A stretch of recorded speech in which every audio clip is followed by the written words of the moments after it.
আওয়াজ শুনে বুঝতে পেরেছেন কতটা কুড়মুড়ে এবং মুচমুচে হয়েছে এই পাকোড়া। আর স্বাদের কথা কি বলবো, very spicy, very tasty and very yummy. ঘড়ি ধরে মাত্র 10 মিনিটে চোখের পলকেই তৈরি হবে এই মজাদার ঝালঝাল সুজির পাকোড়া। অতিথি আপ্যায়নে কিংবা রমজানের ইফতারে তৈরি করুন মজাদার এই স্ন্যাক্স রেসিপিটি। যদি মজা না পান তাহলে সুজির এই পাকোড়া নিজে এসে আপনাকে সরি বলবে। আসসালামু আলাইকুম, মোহাম্মদ ফেরদৌস রহমান দি ফ্রেশ ফ্লেভারের রসই ঘর থেকে সকলকে স্বাগত জানাচ্ছি আজকের নয়া এপিসোডে। আমার চ্যানেলে নতুন হলে কি করবেন? ইয়েস, সাবস্ক্রাইব অ্যান্ড ভিডিওটি ভালো লাগলে লাইক, কমেন্ট, শেয়ার। কি করবেন না? অবশ্যই করবেন, কারণ আপনার মনের ভেতরে থাকা অজানা রেসিপি নিয়ে আমি মোহাম্মদ ফেরদৌস রহমান হাজির হব আপনার রসই ঘরে। So without any further delay, নাও প্লে।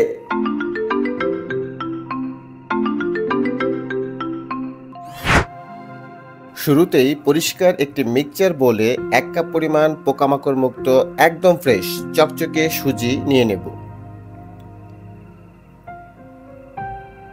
এবার সুজিকে ভেজানোর জন্য নর্মাল টেম্পারেচারের ঠিক একই পরিমাণ, অর্থাৎ সুজি যে কাপ দিয়ে পরিমাপ করে নিয়েছি ওই একই কাপ দিয়ে 1 কাপ পানি নিয়ে নেব। এবার সুজি আর পানি জলকে লিখে লুক, আমরা এদেরকে 10 মিনিটের জন্য রেস্টে রাখবো। কেমন? এই পাকোড়াটিকে স্বাদের আইফেল টাওয়ার বানাতে আমাদের লাগবে কারি পাতা। এই কারি পাতার সুগন্ধ এতটাই চমৎকার যে এটা যে কোনো খাবারের স্বাদ বহুগুণ বাড়িয়ে দেয়। তার সাথে আরও লাগবে কারি পাতার ছোট ভাই ধনিয়া পাতা আর ঝালের জন্য কাঁচা লঙ্কা। আর তাই এই সব বেটাকে ভালো করে গা গোসল দিয়ে কুচি করে কেটে নেব।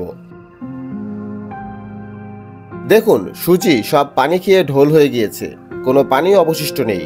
এবার একটি চামচ দিয়ে একটু নেড়ে চেড়ে নিতে হবে। খেয়াল রাখতে হবে যাতে কোনো পানি না থাকে। এবার প্রথমে কারি পাতা কুচি, ধনিয়া পাতা কুচি, পেঁয়াজ কুচি, কাঁচা লঙ্কা কুচি, স্বাদ মতো লবণ, হলুদের গুঁড়ো, ধনিয়ার গুঁড়ো, জিরার গুঁড়ো, গরম মশলার গুঁড়ো এবং একটি ম্যাজিক মশলা যদি হাতের কাছে থাকে তবে দিয়ে দেব। এবার সমস্ত ইনগ্রেডিয়েন্টসগুলো ভালো করে মিশিয়ে নেব।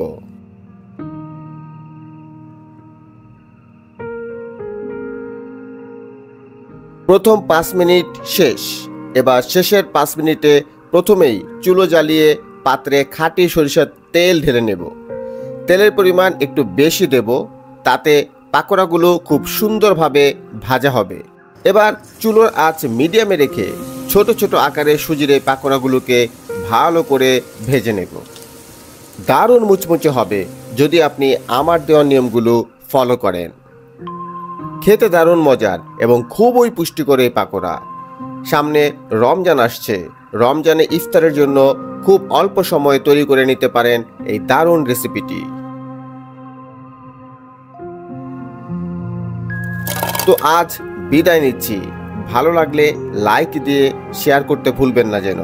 আমি আছি, আমি আসব আবার নতুন কোনো রেসিপি নিয়ে। ততক্ষণ পর্যন্ত ভালো থাকবেন। ধন্যবাদ।